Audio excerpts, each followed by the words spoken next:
Welcome home. We are WNST, AM 1570, Towson, Baltimore. We are Baltimore positive and positively back on the grid after my South American cold, and we're into the draft season and, of course, opening day. But this isn't a sports piece, but it involves a little bit of my wanderlust. If anyone was following along on our social media, as you all do, you saw me standing in Machu Picchu at one point in South America a few weeks ago.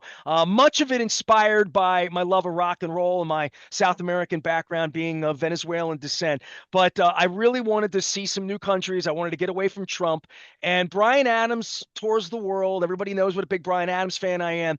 And only Bryan Adams could put me on a plane to places like Montevideo or to Santiago, Chile, or to Bogota, Colombia, which I did. And when I landed in Montevideo, I did not have a ticket. The concert had been moved from a stadium to an arena. My Spanish sucks, but I know how to hold one finger up, which I've done in all sorts of burgs to look for a ticket. And a family, beautiful family, took pity upon me from Salto, Uruguay, and their daughter, and they had an extra ticket.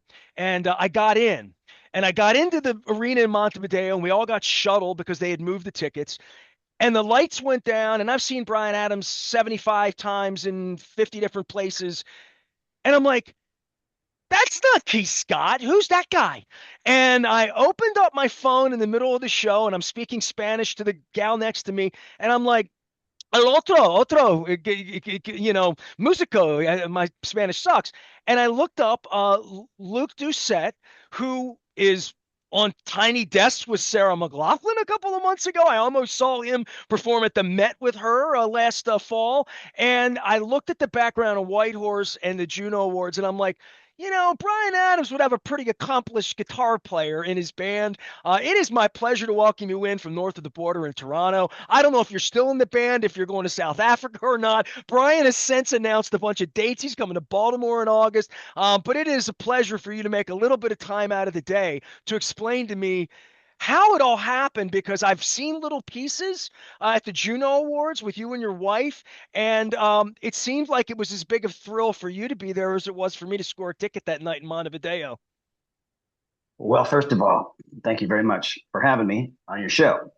Second of all, yes, it was every bit as much of a thrill for me. I mean, I am a decade and a half younger than Bryan and the rest of his band, which means that in 1984, when Reckless came out and I was 11 years old, I had these little plastic Panasonic speakers literally masking tape to my head so I could listen to Reckless nonstop for a year, which is what I did. It's years before I ever touched the guitar. So his music was the soundtrack to a very special time in my life. Like, being 11, 12 years old is a special time for any young boy. And that was the soundtrack to hopes and dreams and vainglory, imagining doing huge things, right? So, when he called me, I was actually in it at a civic office here in Toronto trying to get a new car registered. I just bought a car. And my phone lights up with a phone number that says it's a 44 area code, which is from the United Kingdom. And I'm like, nah, I just put it straight to voicemail. I don't know who this is. And then I get an email that says it's from Bryan Adams saying, hey, can I call you? And my response was, well, yeah, if it's actually you, but I doubt it. And I just sent the email replied, right? He replied saying, well, actually, you and I were in the studio together 15 years ago, working on a record briefly at my studio in Vancouver. And I was like, oh, this is actually you. So I get him on the phone. First thing he says to me is, well, you got your hair cut and you're wearing glasses. I laughed and said, yeah, we should start a band. And he says, well, speaking of that, can you be in San Juan, Puerto Rico in 72 hours? And can you learn 26 songs with no rehearsal and play a show in front of 10,000 people? And I'm like, well, what am I going to say? No. And Bryan goes, I wouldn't take this job. So I'm like, where's Keith? What's wrong with Keith? Where's Keith? I love Keith. Keith's one of my heroes, right? And he goes, well, Keith has had a procedure that he wasn't expecting, and it turns out it's going to take a few weeks of recovery, and he has to miss this leg of the tour. But he's fine. He's going to be back. It's no problem. It's just the South American dates. We've got 12 dates all around South America. We just need somebody to come and fill in for a month. Will you do it? So, the rest is history. I think I have PTSD from trying to learn so many songs so fast, and from we didn't have a rehearsal. We literally did half a sound check on the first day and off we went. There I was playing all these licks from songs I've known and loved since I was a little kid. It was a trip. So I came in Montevideo trying to get a ticket. Santiago, the tickets were tougher, but the day before they dropped some tickets, and I was in my hotel room and I grabbed the $60 ticket. It was right over your head. And it was Mm, literally, I have video of you side stage right above you in that arena, and the punching bag, the roll with the punches glove. I was chatting with the roadie who handles the big giant. I mean, I have a video of it going over my head, like faking like I'm getting punched. And I stood over you, and I was much closer to you. I was a little halfway back in Montevideo, and just jamming and having a great time with this beautiful family and everybody. I mean, I need to tell you, in South America, they love them some Bryan Adams. They love them some rock and roll. They love them some AC/DC. I saw AC/DC in Santiago, and I ran into the Lollapalooza traveling people in Morello and these people in Santiago. mm, I mean, music in South America, classic rock and that music's just so enormous. But Bryan is so beloved all over the world, and singing the songs and just seeing the parties in the streets before the shows were amazing. But I was real close to you specifically in Santiago, and I hadn't Googled and done a lot on it. And I'd been running around South America, and I looked down and I could not help but see your focus.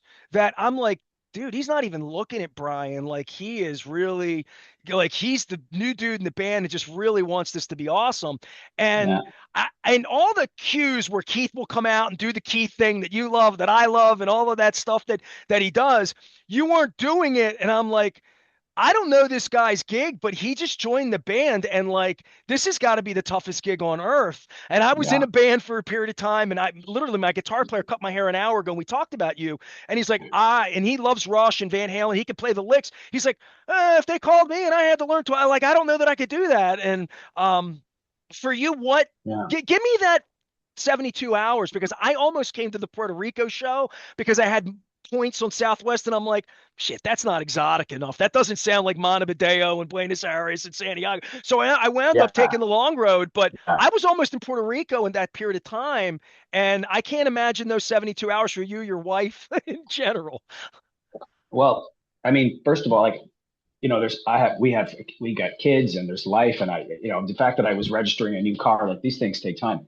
But I was like, okay, I called, first of all, I called Melissa, my wife, and said, like, we're going to have to change some things. So we were supposed to be in South Africa on another music related thing. So I was like, I called the promoter of that event and said, look, this thing has come up. What do you think? And everybody around me, my manager, Melissa, my wife, and this promoter we were going to work with, were all very supportive. So like, okay, I cleared that. I can do this. I called Bryan back and said, okay, I'm in. And then I just put these headphones on and sat at this table with a guitar and my laptop, and they had sent me live recordings from shows in Manila, Abu Dhabi, and Cairo. And so, because they had recordings from, where I could isolate Keith's guitar parts, I could isolate Bryan's guitar parts, and I could hear the mix of the band. So I could, like, really learn exactly what the job required. And I just didn't move, from sitting from this spot until I had to get on the plane. I think I slept 3, 4 hours a night. I also didn't have a Stratocaster at my disposal. I had other guitars. I had tons of other guitars, but my Strat was at my dad's place in Ottawa. And I called my dad. I'm like, hey, I need my Strat. This is a gig that required, it's the strattiest gig in the world. Fender Stratocaster is the sound of Bryan's whole career. So I'm like, can you send me my Strat? And my dad's like, well, I'm not in Ottawa. I'm in Toronto too. So I can't. So I'm like, okay. So I had to go buy a Strat. I just go to my favorite music store in Toronto called Capsule Guitars in Toronto, and I bought myself a Stratocaster. Like, it's a very nice, like, custom shop Strat. Not the right one for the gig, but it's the only one I could get my hands on. Anyway, there I am. So these things take time. So I was just in kind of a mad panic of learning songs and trying to absorb and listen, but I hadn't, that style, Keith's style of playing, there's a lot of bending notes, a lot of pushing strings around classic rock, which I did as a kid. Like, I was a kid, a Strat and a hat blues guy when I was a teenager. And so I spent, 4 or 5 nights a week doing 3 sets of Texas blues. So I had it in It's a different shred on your but it's been a fingers, long right? time. It's a whole different thing. Like, when I played with Sarah, there's a lot of playing, but it's not that kind of pushing and bending. It's just a different style.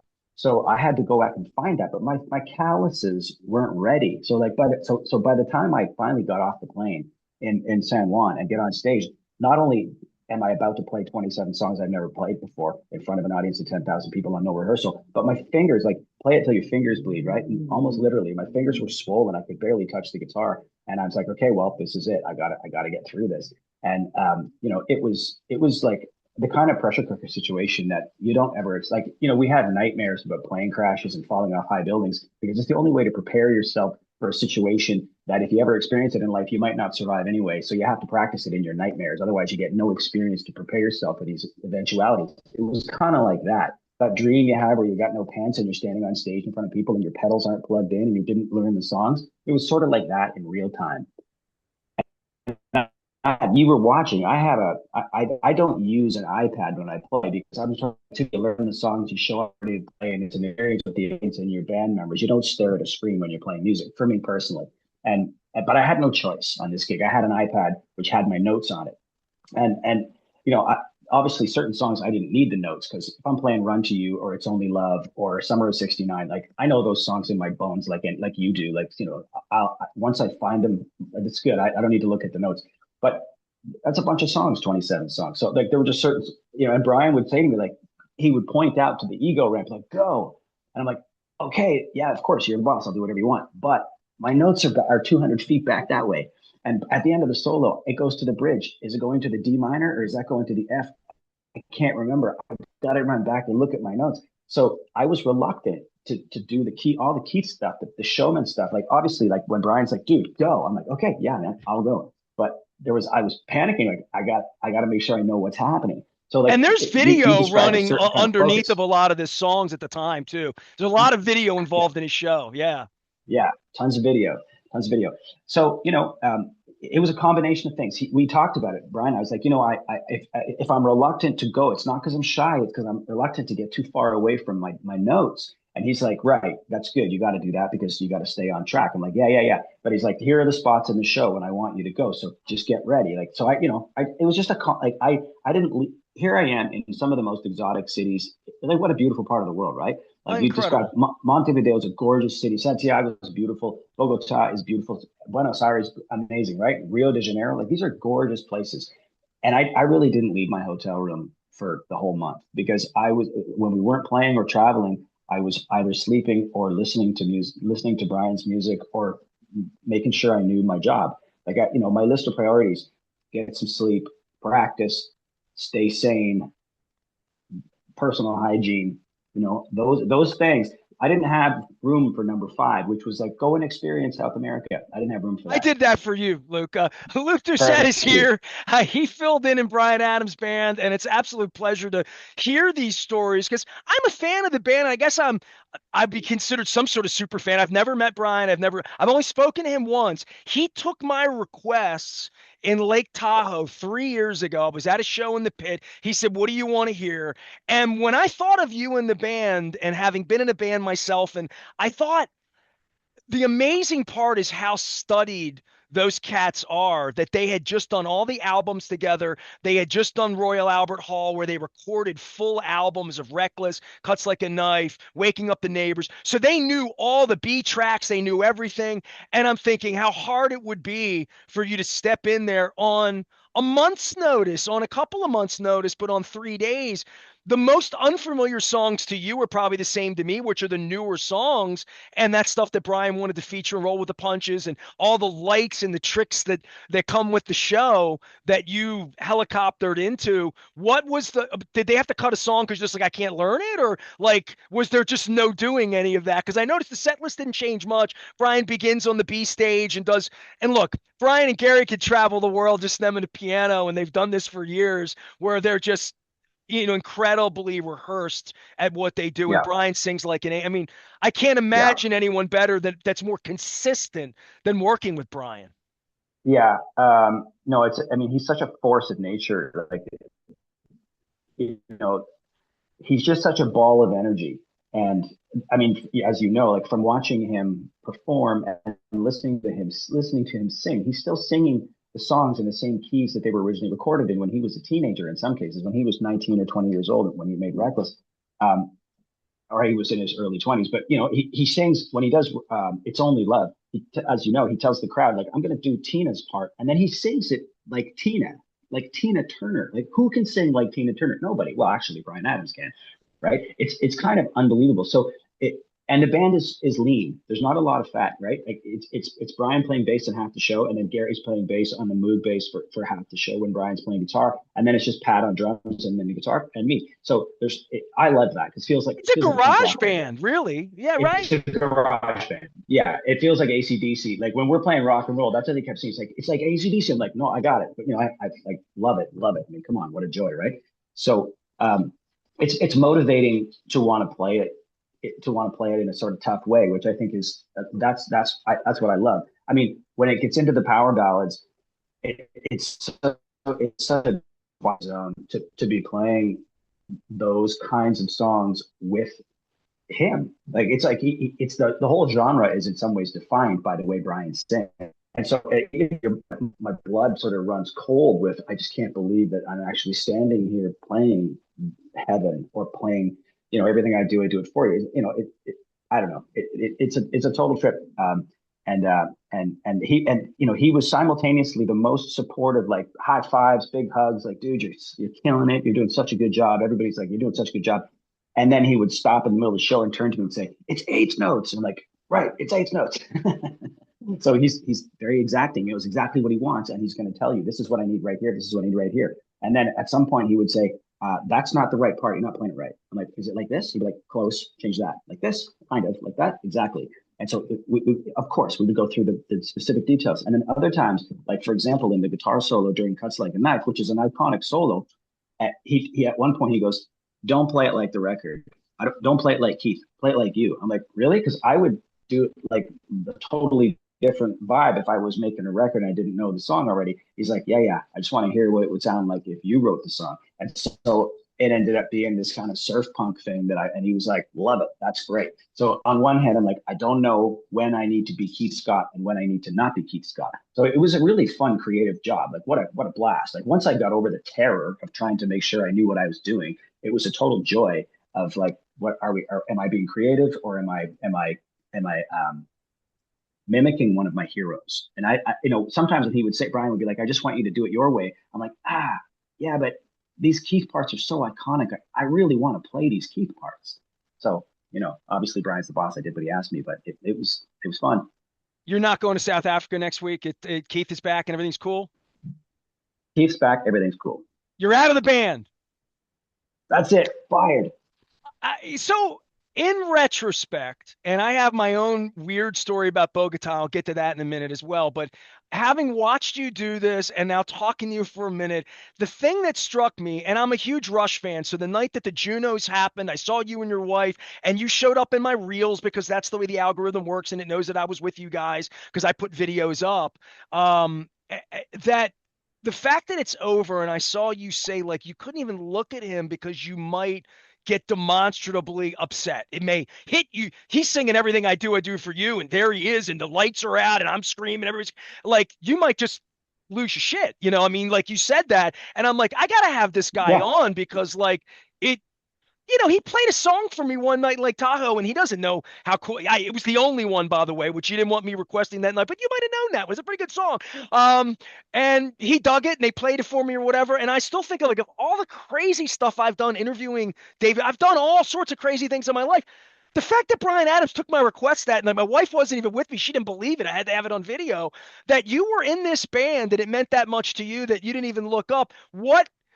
What's the takeaway? You made a little money, you had fun, you walked the fine line and all of that, but was it did it ever get joyous? Did the calluses ever go away? The night in Bogota when I left you cut a couple Yeah. songs out of the set that night. I'm just thinking, I know you all just wanted to make it through because this is a really tough circumstance. Yeah. No, it definitely, I guess the way I've described it, is that at the beginning of the tour, let's say San Juan in Puerto Rico, and for the first week and a half, it was sort of 90% terror and 10% like, wow, this is crazy. What a blast. Right. And by the end, it was inverted. It was sort of 90-10 the other way, where it was mostly joyous and a few minutes like, oh, shit, what, I know the bridge is coming up. Is it F? Is it D minor? I can't remember. So, there were definitely more moments of joy. I don't think I was able to completely let my guard down because it's just the pressure cooker situation didn't really allow for it. There was definitely a lot of joy. And, you know, obviously, despite the fact that this was sort of a Forrest Gump moment where I was like, what am I doing in this weird situation? I've been like, obviously I was played the Junos that weekend. We played with Joni Mitchell, and I've been playing with Sarah for a long time. So I'm not unfamiliar with being in weird pressure cooker situations and having to play music on stage with famous people who are icons that, and I get emotional musically because music hits you in this, I don't have to tell you, music hits you right in the soul. And for me to flash back to being 11 years old and standing with one of my heroes, I mean, this doesn't really happen in life very often. I never lost sight of that. There was never a moment when I was like, oh yeah, whatever, man, all in a day's work. I was like, no, not all in a day's work. This is something. This is a thing. And the fact that I was in South America and none of my friends and family actually witnessed it, thank God for social media. I can't believe I'm saying that, but if it weren't for social media, nobody would believe that I had done it. It would just be this. Maybe I staged it like the moon landing. Or AI, right? Exactly. Hey, I have Yeah. a lot of great video side stage in Santiago. So here's my fanboy moment with Bryan. So he takes this request from me years ago. Look, I've seen him in a synagogue in DC. I've seen him play in Sweden. Just kind of all over. The whole bare bones thing was amazing. I almost went to the Faroe Islands to see him. He played for the Inuits above the Arctic Circle a couple of summers ago up in North Quebec, and I almost went to a couple because I thought they're so weird, and I'm such a wonder. I don't really want to see him in Peoria or in the Allstate Arena in Chicago, or even here in Baltimore. I'm going to go, but I like that he plays Abu Dhabi, he plays Morocco, he plays all Yeah. sorts of Gdansk, he plays places that make me a fan. So in that night at Lake Tahoe, they were selling the albums, and the merch guy said, if you buy this, you can go backstage. Bryan meets people after the show, and I felt like a real jerk off for not doing the $150, but it was albums, and I don't have a record. I don't have a record. I was like, can I get CDs? And I just didn't do it, and I regretted it. My wife's like, you regret that? Now look, I interview famous people every day, and I have people on, and he's top of the bucket list right there with me. But in South America, he was doing meet and greets before shows. Right. It Yeah. was much more inexpensive than in the States. And I've never stood in line for an autograph. I've never paid for an autograph. I've never paid for a picture. It's not who I am. But the Bogota show was an easier ticket. I hadn't had tickets. I was at Machu Picchu with my wife, texting with my wife, and then talking to her. I'm like, I'm about to spend $300 and do this Bryan Adams meet because he plays a song, and there was a 30-minute Q&A before the South American shows. And this is where Mm-hmm. my heart breaks because I'm in Machu Picchu. I went onto the website. I downloaded the this and the that in the Spanish, and I'm Google translating. It kept showing me the visa, and I kept trying to pay for it. And it wouldn't let me. You needed a Colombian visa. It had a little flag. It would not accept my American credit card, my Trump tax. I never got the ticket. I wound up buying a ticket at the box office. I had a great seat in the back in Bogota. But I was supposed to do that thing, and I thought I'm gonna be the only one there that speaks English. I'm gonna dominate the Q&A and have a good time. And I still wah, wah. Bryan Adams and I don't, but man, what a show you put on. You guys were great. And I must ask, did you Yeah. even get the Yeah. sound check Kids Wanna Rock just for the 12-year-old and you, Luke? We didn't do Kids Wanna Rock. No, but at the closest we came, there were some deep cuts off Reckless that we didn't play. Although during one sound check, the very second last night of the tour, so that would have been Santiago. He played One Night Love Affair. So we did it in sound check, and we played it. I think we played it in the show. You did. I You think we did. might have done it that night, and that was the first time we'd ever played it. And we had only played it once at sound check that day. So and he starts playing it. He doesn't tell me in the morning, hey, we're going to do One Night Love Affair. He just starts playing it in sound check. And I'm like, okay, well, I know the song in my head. I don't know where it is on the fretboard, but I'll find it because yeah, I know, yeah, I can. Okay, here it comes. Oh, it's gonna be, yeah, I got that. And then it comes to the solo. I'm like, right after, okay, yeah, I can hear it. I can hear it. As it's going by, I'm hearing it. I'm like, oh, I know where this goes. So it's a bit of a train wreck because I didn't actually learn it, but pretty close. And I would have played Reckless top to bottom. You know, obviously Kids Wanna Rock. Yeah, I mean, I would have happily played She's only the happy whole when she's record. dancing. Yeah, love that. Yeah, there's just yeah, I would have played the whole thing, but She took the You fridge know, for this. Yeah, I got you. Yeah, she took the best of me. yeah, Yeah, there you go. You're yeah, into it. yeah, Yeah. Yeah, well, yeah. hey, you got to play one from Waking Up the Neighbors. You didn't play Thought I Died 18, and Gone to Heaven. no, Heat 18 of the till I Night. You die. played Heat of the Night. Oh, at the heat of the night. Yeah, which I love. Great That was a rocker. blast. What a blast to play that one. What a blast. Well, listen, anytime you got the flamenco out in South America, To Really Love a Woman Yeah, was like off the chains, people singing. It felt like yeah, soccer arenas. I'm sure it was the same way in Brazil. And it yeah, was a pleasure to spend those evenings with you. And thank you yeah. for your time. You've been, tell me about Whitehorse. Tell me about what's going on Oh with yeah, Sarah. sure. You did Tiny Desk really recently right here in Yeah, DC, right? that's right. That's right. That's right. Well, so has a new record called Better Broken that we're touring this summer. So we're going to be doing sheds around. I think we're doing Merriweather Post. I'm not sure. We're doing something in the DC, Baltimore area, and maybe a Philly show as well. So that's it this summer. And then Whitehorse, we have a new record coming out called All I Want Is All of It, and that's coming out May 8th in Canada. I don't know what our US release is, um, but Sarah's at Wolf yeah, Trap, by the so way, with lots. you on July 5th and in Philadelphia on the 7th. That's right. Allison Russell opening those shows. So That sounds right. you're a working musician and you carved this out and the kids and the family. And well, I'm glad you got video. If you need a little side video from Santiago, I have some cool stills of you and some other stuff. But it was really neat. And it was just a beautiful trip through South America for me. Yeah. And I know it was a hard working trip No. for you, but kudos, man. It was really, really spectacular. And hey, what a My, summer for Canadian music, right? I mean, Rush going out, Triumph going out. It's kind of you guys are waving the flag down here the way you should. yeah, I was at the Junos obviously watching Rush, and I couldn't believe it. It's like I never thought I would see this like ever again. I thought it was done forever. And there's Getty and Alex just carving it out. And what's her name on the drums? She did a great job. Annika, I can't remember her yeah. name. Annika. She's fantastic. So I'm really happy for them. I think it's great. I think she's really doing honoring Neil Peart's legacy in a beautiful way. You know, my wife that Sunday, I had gotten sick because I just got back from Bogota like you. And it's 10 after 7, my phone lit up and the world lit up. Did you know at an hour before when you were being a musician and a Juno person yourself, an award winner, did you know they were playing or was it completely wrapped down that night there? I knew. You Yeah, knew. the way backstage we all knew that it was going to happen. Yeah, we knew. Well, man, that was something to tell friends that you were there for that one. That was a beautiful thing. I'll be with them on Yeah, June 7th. You'll be with Sarah McLachlan. We were together in South America that one moment in time, and I hope you have good memories of it. And I hope the calluses, got better for you. Thanks for your time, Luke. I appreciate you. pleasure, man. Man, I'm going to check out some Whitehorse as well. If you are a Tiny Desk person or a Sarah McLachlan person, he's the good-looking fella right behind her strumming the guitar. And I found him on stage in Montevideo and followed him to Santiago and straight on up to Bogota. And one day I'll meet Bryan Adams and it'll make my life and it'll be fun. And we'll talk about his art and his fun and his music. I am Nestor. We are WNST, AM 1570, Towson, Baltimore. Back to the boring sports stuff after this. We're Baltimore Positive. Stay with us.